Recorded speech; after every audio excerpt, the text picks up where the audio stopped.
When we think of the English countryside, we often picture something idyllic: rolling green hills, quiet villages, and a sense of timeless peace. But Thomas Hardy's Wessex, the fictional landscape where his stories take place, is rarely that simple.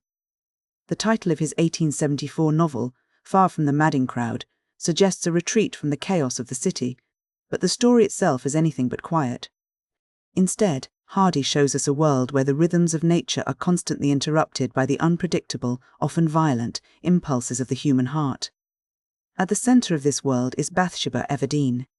She is a woman of striking beauty and a fierce, sometimes impulsive, desire for independence.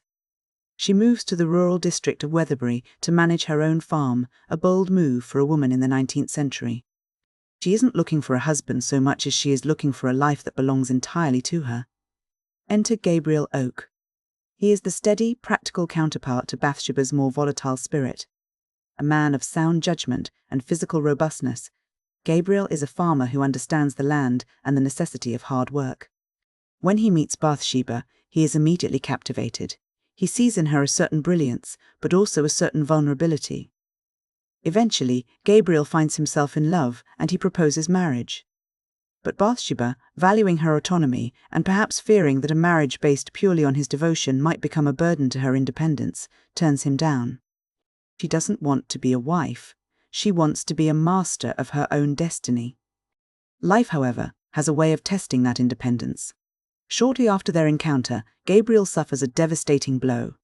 While tending his sheep, an overly zealous dog accidentally drives the flock over a steep chalk pit. It is a catastrophic financial loss that leaves Gabriel penniless and socially disgraced. He loses his status as a prosperous farmer and is forced to start over from the very bottom. 2 months later, the paths of Gabriel and Bathsheba cross again, but the roles have shifted. Bathsheba has become a successful, commanding landowner in Weatherbury, but her success has brought its own set of complications.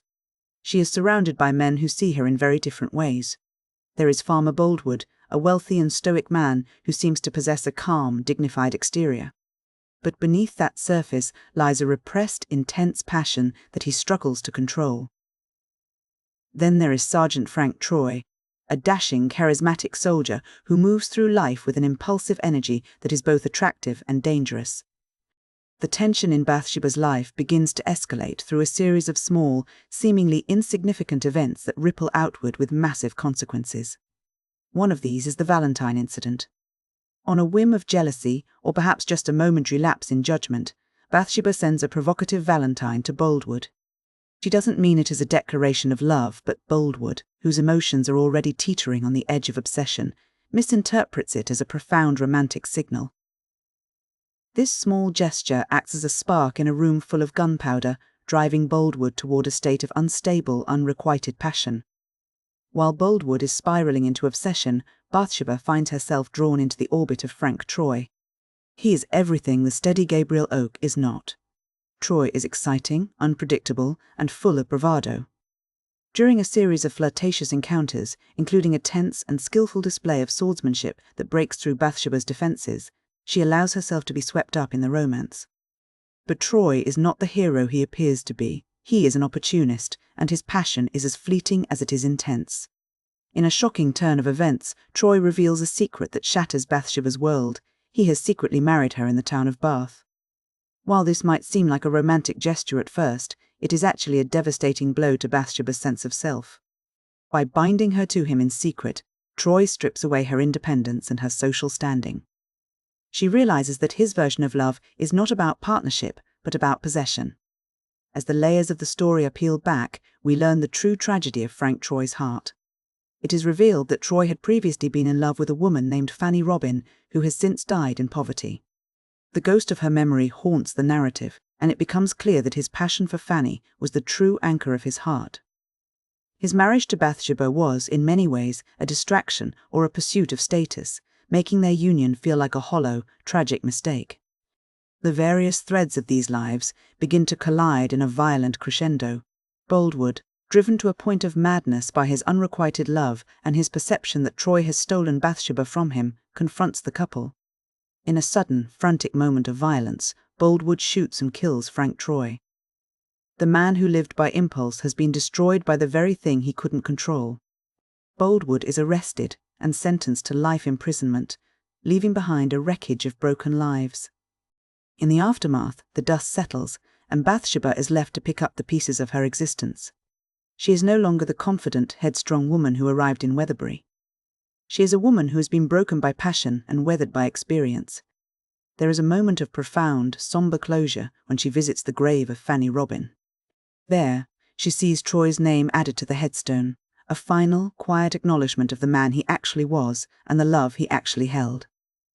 It is in this period of quiet, somber reflection that Gabriel Oak returns to her side.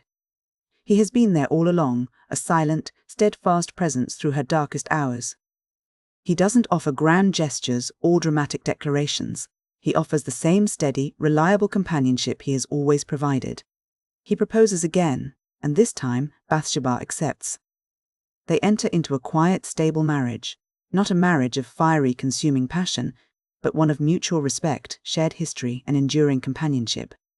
When we look at why this story resonates, we see a profound conflict between two ways of living, duty and passion. Gabriel Oak represents duty. He is the man of character, the one who stays when things get difficult, the one whose life is defined by integrity and a connection to the natural order. Frank Troy and Boldwood represent passion. They are the forces of impulse, obsession, and sudden destructive emotion. Hardy seems to suggest that while passion is what makes life feel vibrant and intense, it is the steady, often overlooked force of duty that actually sustains life when the storms pass. There is also a heavy sense of chance and fate woven throughout the narrative. Hardy shows us how a single, accidental event, like a dog running a sheep into a pit, can fundamentally alter the trajectory of a human life. The characters are often caught in the gears of circumstances they cannot control, making their struggles feel both deeply personal and cosmically indifferent.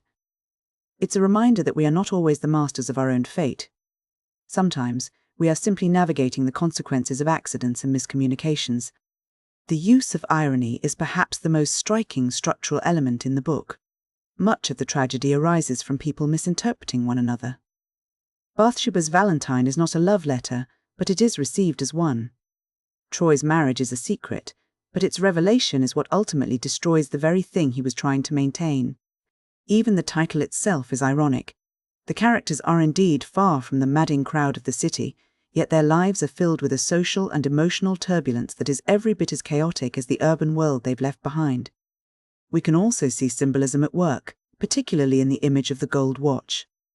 Troy gives Bathsheba a gold watch, a tangible, beautiful object, but it is a hollow gesture.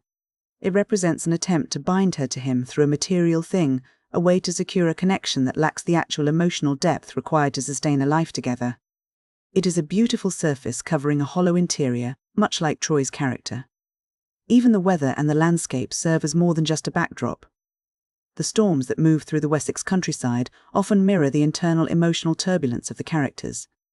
When the weather is violent and unpredictable, it reflects the breaking points of Boldwood or the upheaval in Bathsheba's heart. The natural world isn't just a setting, it's a participant in the drama. Ultimately, Far from the Madding Crowd is a study of resilience. We see characters who are tossed about by the winds of passion and the accidents of fate, only to find a way to settle back into the earth. The ending isn't a fairy tale. It doesn't promise a life of pure, unadulterated joy. Instead, it offers something perhaps more realistic and, in many ways, more profound, the possibility of peace. Bathsheba and Gabriel find their stability not by escaping the world's chaos, but by building a life that is strong enough to withstand it.